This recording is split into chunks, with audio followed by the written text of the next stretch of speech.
ఆహ్ 650 సంవత్సరాల పాటు ఒక భారీ సామ్రాజ్యం పూర్తి నెత్తుటి దాహంతో రగిలిపోయింది అంటే ఎవరైనా నమ్ముతారా? అవును, నిజంగా అది ఊహించుకుంటేనే గుండె దడపుడుతుంది. ఖచ్చితంగా. అలాంటి రక్తం పారిన వ్యవస్థను ఒకే ఒక్క నిరాయుధుడైన క్రైస్తవ సన్యాసి అంతం చేశాడు. మన ఈనాటి లోతైన విశ్లేషణలో ఆ రోమన్ సామ్రాజ్యపు నైతికతనే పూర్తిగా మార్చేసి వేలాది ప్రాణాలను బలిపీఠం నుండి కాపాడిన ఒక విశ్వాసి ఉద్వేగభరితమైన కథను మనం తెలుసుకోబోతున్నాం. ఒక్క మనిషి ధైర్యం చరిత్రగతిను అసలు ఎలా మార్చగలదో విశ్లేషించబోతున్నాం. నిజంగా ఇది చరిత్రలో ఒక అద్భుతమైన ఘట్టం. మనమిక్కడ కేవలం ఒక కథను మాత్రమే వినడం లేదు. ఒకనాటి రోమన్ సామ్రాజ్యపు చీకటి కోణాలను అర్థం చేసుకుంటున్నాం. ఒక నాగరికత మనుషులను వధించడాన్ని ఎలా ఒక క్రీడగా, ఒక సంభరంగా మార్చుకుందో లోతుగా పరిశీలిస్తేనే ఆ సన్యాసి చేసిన పని వెనుకున్న అసలైన బలం మనకు తెలుస్తుంది. రోమ్ నడిబొడ్డున ఉన్న ఆ కొలోసియం అనగానే మనందరికీ ఒక అద్భుతమైన పర్యాటక ప్రదేశం గుర్తొస్తోంది కదా.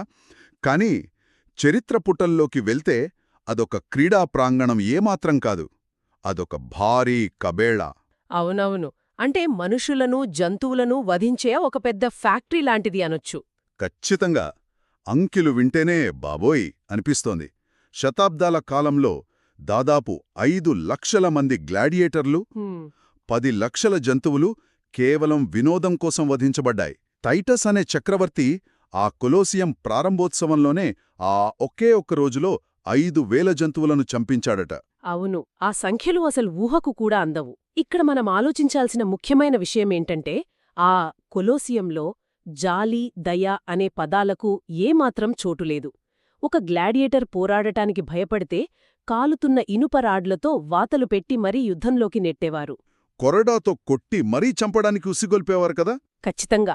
ఒక వ్యక్తి కింద పడిపోతే స్టేడియంలో ఉన్న 50,000 మంది ప్రేక్షకులు ఉన్మాదంతో కేకలు వేసేవారు. యుగులా అని అరిచేవారు. అంటే గొంతు కోసే అని అర్థం. బాబోయ్, 50,000 మంది ఒకేసారి అవ అరవడమంటే ఆ వాతావరణం ఎంత భయంకరంగా ఉంటుందో. గెలిచినవాడు కింద పడినవాణ్ణి చంపుతుంటే ఆనందించేవారు. కారిన రక్తాన్ని పీల్చుకోడానికే అక్కడ ఇసుకను చల్లేవారట. అసలొక సమాజం ఇంత రాక్షసంగా ఎలా మారుతుంది? అంటే సమాజం మొత్తానికి మరణమనేది ఒక వినోదంగా మారిపోవడం వల్లే ఆ పరిస్థితి వచ్చింది. చిన్నప్పట్నుంచే పిల్లలు ఈ ఆటలు చూస్తూ పెరిగేవారు.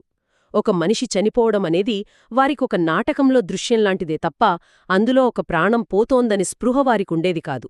దీన్ని మనం ఎలా అర్థం చేసుకోవచ్చంటే, ఆధునిక కాలంలో మనం చూసే అత్యంత ఉన్మాదమైన క్రీడాభిమానానికి ఒక 1,00,000 రెట్లు క్రూరమైన రూపమనుకోవచ్చు. కాని ఇక్కడ ఆటలో ఓడిపోతే వెళ్లేది ఇంటికి కాదు, ప్రాణాలు గాల్లో కలిసిపోతాయి. అవును, ఓడిపోతే మరణమే.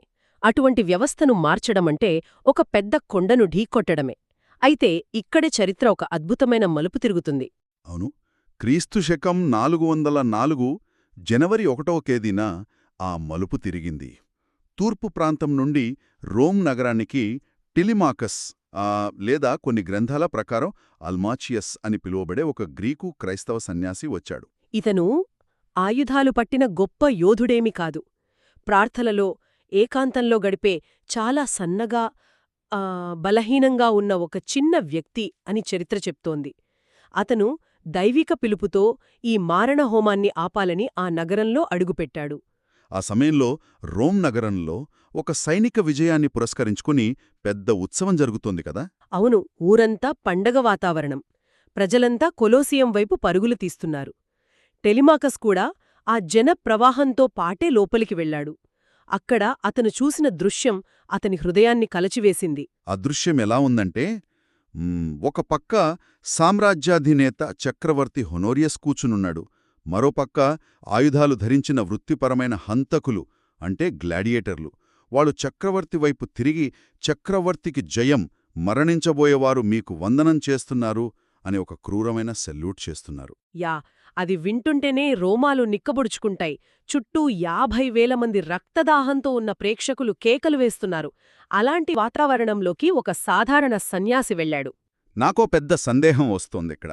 ఒకే ఒక్క నిరాయుధుడు, అది కూడా శారీరకంగా అంత బలంగా లేనొక సన్యాసి 650 ఏళ్ల క్రూరమైన వ్యవస్థను తానొక్కడే మార్చగలనని అసలు ఎలా అనుకున్నాడు? ఇది చాలా లోతైన ప్రశ్న. అతని బలం అతని కండరాల్లో లేదు. అతని బలం అతని అచంచలమైన విశ్వాసంలో ఉంది. ఇది భౌతిక యుద్ధం కాదు, నైతిక యుద్ధం అని మనం అర్థం చేసుకోవాలి. అంటే ఒక తప్పు జరుగుతున్నప్పుడు ప్రపంచమంతా దాన్ని ఒప్పు అని చప్పట్లు కొడుతున్నా సరే ఇది తప్పు అని వేలెత్తి చూపే నైతిక ధైర్యం గదా. ఖచ్చితంగా. అప్పటికే క్రైస్తవ విశ్వాసం రోమన్ సామ్రాజ్యంలో విస్తరిస్తున్నప్పటికీ ఆ ప్రజల మనసుల్లో ఉన్న ఈ పాత క్రూరత్వాన్ని ఎవరూ తీసివేయలేకపోయారు. అక్కడొక నైతిక శూన్యముండిపోయింది. ఆ శూన్యాన్ని భర్తీ చేయడానికి టెలిమాకస్ తన ప్రాణాలను పణంగా పెట్టాడు. త్యాగం ఎలా జరిగిందో చరిత్రకారులు చాలా ఉద్వేగభరితంగా వివరించారు. గ్లాడియేటర్లు తమ కత్తులు ఎత్తి ఆట మొదలుపెట్టబోతున్న సమయంలో టెలిమాకస్ ఎవ్వరూ ఊహించని పని చేశాడు.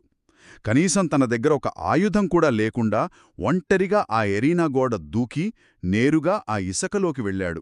అవును, ఆ కత్తులు పట్టుకున్న యోధుల మధ్య వెళ్లి నిలబడ్డాడు. అరుస్తున్న 50,000 మంది ప్రేక్షకుల వైపు తిరిగి శతాబ్దాల క్రూరత్వానికి వ్యతిరేకంగా ఇలా అరిచాడు, క్రీస్తునామములో ఆపండి అని. క్రీస్తునామంలో ఆపండి!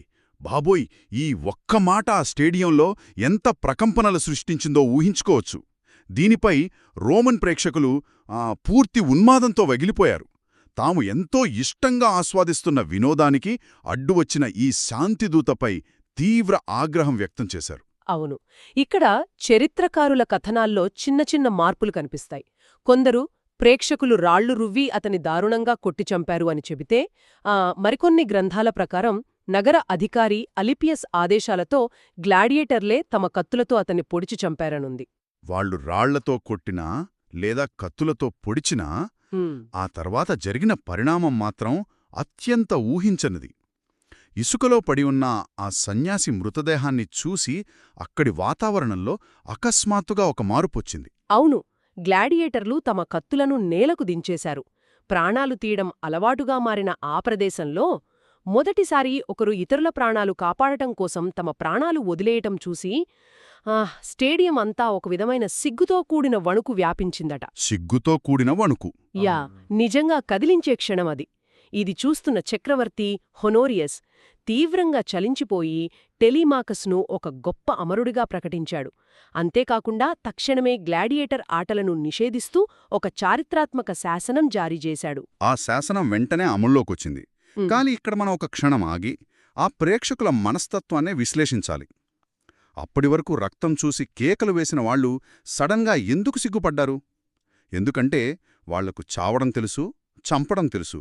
కాని అది కేవలం తమ ప్రాణాలు కాపాడుకోడానికో లేదా డబ్బు కోసమో చేసే పోరాటం కదా. ఖచ్చితంగా. తనకెలాంటి సంబంధం లేని వ్యక్తుల కోసం, ఒక గొప్ప దైవిక ఉద్దేశం కోసం స్వచ్ఛందంగా నిరాయుధుడిగా వెళ్లి ప్రాణత్యాగం చేశాడు. ఆ నిస్వార్థమైన బలిదానం ఆ హింస అసలు స్వరూపాన్ని వారికి అద్దంలో చూపించినట్లు చేసింది. దీన్ని నేను ఒక కోణంలో అడగాలనుకుంటున్నాను. కేవలం ఒక వ్యక్తి బలిదానం చూసి నిజంగానే చక్రవర్తి అంత పెద్ద నిర్ణయం తీసుకోగలడా? 600 ఏళ్లుగా ఉన్న ఒక ఆచారాన్ని ఒకే ఒక మరణం మార్చేస్తుందా? లేక దీని వెనక మనం గమనించని వేరే కారణాలేవైనా ఉన్నాయా? మీరడిగింది చాలా ముఖ్యమైన పాయింట్. చరిత్రను మనం ఎప్పుడూ అన్ని కోణాల్లో చూడాలి కదా. దీని వెనక బలమైన ఆర్థిక, సామాజిక కారణాలు కూడా ఉన్నాయి.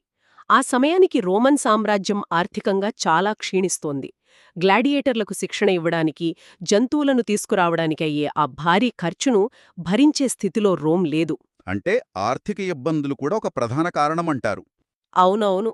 దానికి తోడు సమాజంలో క్రైస్తవ విశ్వాసం ప్రభావం వల్ల నైతిక విలువలు మెల్లగా మారుతున్నాయి. ఆర్థిక, సామాజిక కారణాలు ఎన్నున్నా వాటికి ఆజ్యం పోసి తక్షణ మార్పు తీసుకురావడానికి టెలిమాకస్ చేసిన నిస్వార్థ బలిదానమే అసలు ఉత్ప్రేరకం అని మనం ఖచ్చితంగా చెప్పచ్చు. అంటే దీన్ని మనం ఇలా అర్థం చేసుకోవచ్చు. అప్పటి రోమన్ సామ్రాజ్యం ఒక పాతబడిపోయిన పునాదులు కదులుతున్న భవనం లాంటిది. ఆర్థిక సమస్యలు ఆ భవనం గోడలను అప్పటికే బలహీనపరిచాయి. కాని ఆ క్రూరమైన ఆచారమనే భవనం కూలిపోవడానికి ఒక ఆఖరి దెబ్బ కావాలి. ఆ ఆఖరి దెబ్బే టెలిమాకస్ బలిదానం. అద్భుతమైన పోలిక చెప్పారు. అవును, చట్టాలు అంతకుముందే ఎన్నో వచ్చుండొచ్చు, కాని చట్టం వేరు, ప్రజల మనసు మారడం వేరు. ఆ తక్షణ మార్పు తీసుకురావడానికి వాళ్ల వినోదం ఎంత క్రూరమైనదో తెలియచెప్పడానికి టెలిమాకస్ చేసిన బలిదానమే కారణం. ఆ అనంతర ప్రభావం ఎలా ఉందో వింటే నిజంగా ఆశ్చర్యం వేస్తుంది కదా. చిన్న ఆటలాపితేనే అల్లర్లు చేసే రోమన్లు ఈ శాసనాన్ని మౌనంగా అంగీకరించారు. అవును, కొలోసియం నుండి ప్రేక్షకులు పూర్తి నిశ్శబ్దంతో బయటకు వెళ్ళిపోయారు. మనుషులు ఒకరినొకరు చంపుకోవడం అదే చివరిసారి. 650 ఏళ్ల మరణ మృదంగం ఒక్క అడుగుతో ఒక్క గొంతుకుతో ఆగిపోయింది. ఆ నిశ్శబ్దం ఒక జాతి పరివర్తనకు సంకేతం. ఈ ఉద్వేగభరితమైన కథ శతాబ్దాలుగా ఎలా ప్రతిధ్వనించిందో చూస్తే ఈ ఒక్క మనిషి ప్రభావం ఎంత లోతైనదో అర్థమవుతుంది.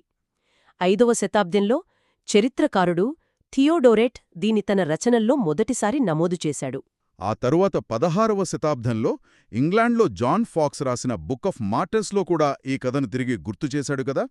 అంటే ప్రజల హృదయాలను ఒక విశ్వాసి త్యాగం ఎలా మారుస్తుందో వివరించడానికి శతాబ్దాల తరువాత కూడా ఈ కథను వాడారు. ఖచ్చితంగా.